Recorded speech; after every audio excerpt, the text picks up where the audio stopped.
4 hours, nearly 300 miles, law enforcement officers across New Mexico are escorting the body of fallen state police officer Darian Jarrett from Albuquerque to Deming. The procession just passed Las Cruces about 30 minutes ago.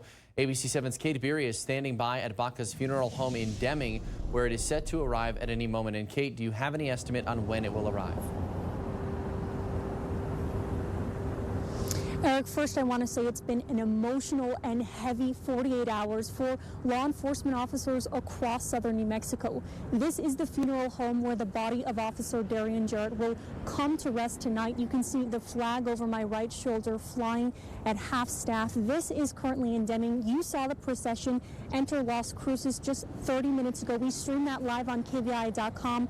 I just received a message from the sheriff saying they have currently stopped for gas. They could be here within 45 minutes, but I want to step behind the camera and show you what we are looking at in Deming. So if you can see all of these cars on your screen, every one of them represents a Deming resident who came out here tonight to watch the procession for themselves. If you can see every single car on this road, I've spoken with multiple residents of this community. There's a Border Patrol vehicle that you see. They are all paying tribute to this fallen officer.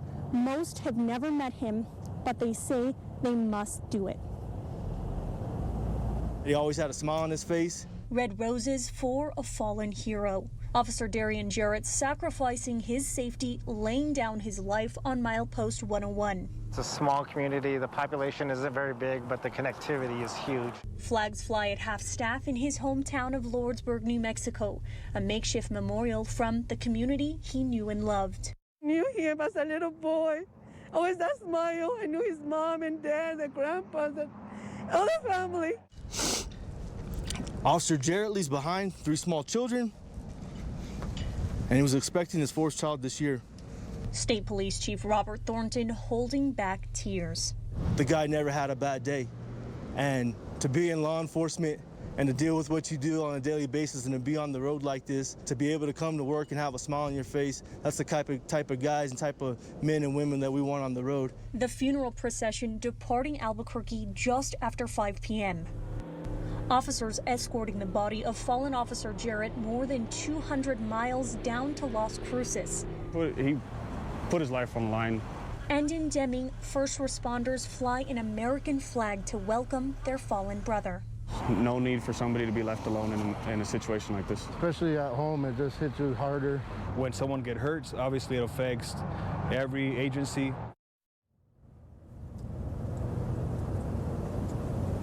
You can just feel the emotion, the grief in the air. Again, I showed you the long line of cars that are waiting on this procession to arrive. It could come in the next 30 minutes. It could come in the next hour. But if it does come within this newscast, we will break into our newscast and show it to you live.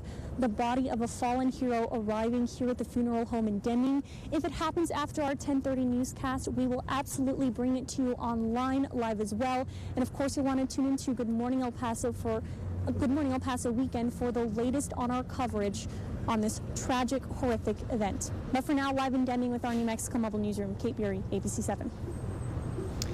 Thanks, Kate. Now, more breaking news. ABC 7 has learned about the criminal past of Omar Feliz Cueva, the man accused of killing Officer Jarrett. It all started when he was 13 years old. New Mexico State Police confirmed Cueva pleaded guilty to all these charges in California. Vandalism in 1994, drug possession in 2001 and 2002, importation of a drug in 2002, importation of cocaine in 2004, fictitious check, false checks, burglary in 2006, probation violation in 2007, import of a drug in 2008, and possession of meth in 2010. Now, the photo you see here of him was taken in 2008 in San Bernardino, California.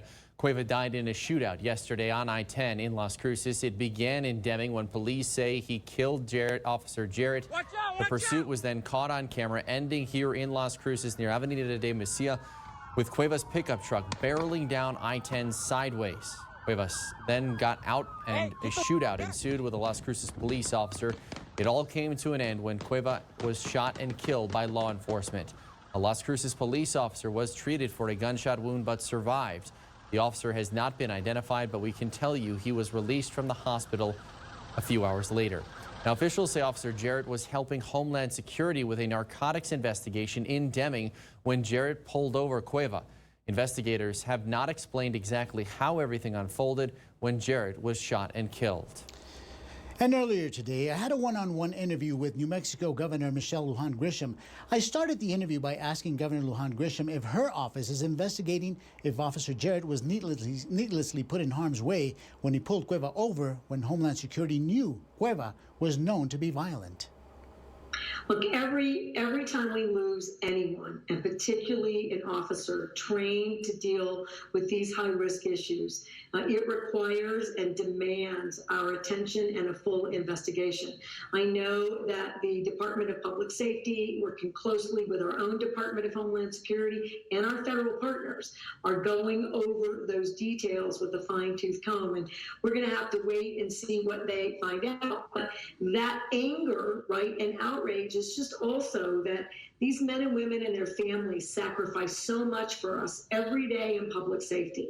Violent crime and crime that may have, touch many communities, 2 countries potentially, a couple of states. These they demand our attention in very direct ways. And I do want to make sure that every single partner, including our federal partners, are doing what they're supposed to do. So I think it's premature to have an opinion about that, but I expect the full effort of all of our partners to get to the bottom of this and all accountability issues to be addressed in full. So do you think that this unfortunate incident, or at least that it should be looked at, that will lead to some changes to protect our law enforcement or New Mexico law enforcement officers? Do you think some changes will be needed after all this is investigated? So I don't know, but you raise a very important point. Every time, these losses are tragic, they are horrific for the communities and the families, frankly, the entire community of the state police. And I know this happens in other police forces. We know we haven't had an issue like this in 30 years. We haven't lost an officer in the line of duty. We had a helicopter crash in New Mexico about 9 years ago, in 2009. This loss is felt, right? The ripple effect in the police department, they're a family, all dedicated to public safety.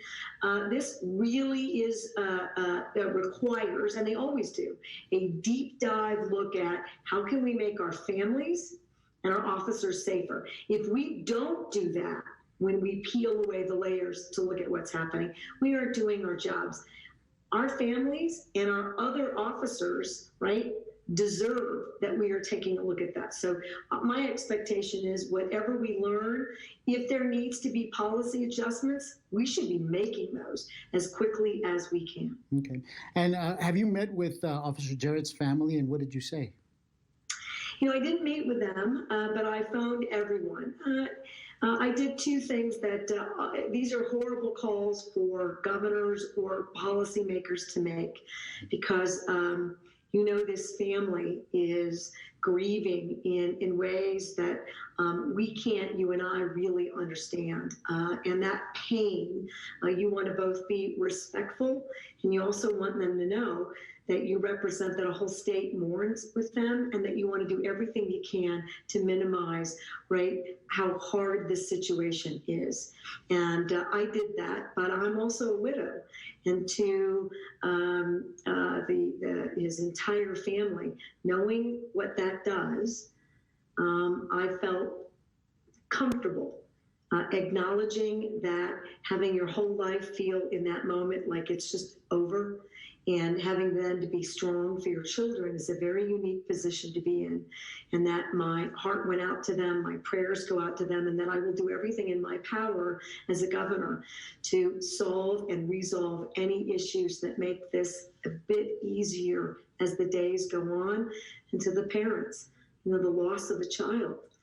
I can't think of anything more difficult to manage through. And so I hope that my words gave comfort, but I wanted them to know that I was grieving and how much their son and their partner and their spouse was beloved and admired and how much we appreciate their and his courage. I have one final question. I really do appreciate you taking time to talk to me, but what is your message to law enforcement officers, agents, deputies today?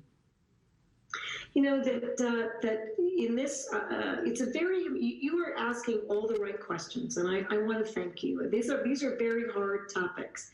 You know, in today's environment where Americans, Texans, New Mexicans are all feeling very tenuous about whether we care about each other, whether we trust each other, whether when we have a problem that needs to be resolved, do you have to do that and vilify every single entity? When we're talking about public safety issues and racial injustice, is this how you address it? By making an entire group, officers, feel like somehow we've lost respect and trust for them? And my message is this: these are not mutually exclusive issues. These men and women have the courage every single day to get out there and protect us. And at the same time, we can recognize that our institutions can use support and training and new investments. And we have to separate out these things. And as Americans, as New Mexicans, Texans, we have to stop hating and vilifying as we work to improve the quality of life of everyone. And my message today is clear. That has to no longer be tolerated. We embrace courage. We bring respect to the table as we problem solve, and we recommit that those among us who put their lives second to ours must be the most revered in terms of vocations and career choices. And we have to get back to that aspect. And that's what I hope we will all do. We will double down on our efforts to make good on those commitments.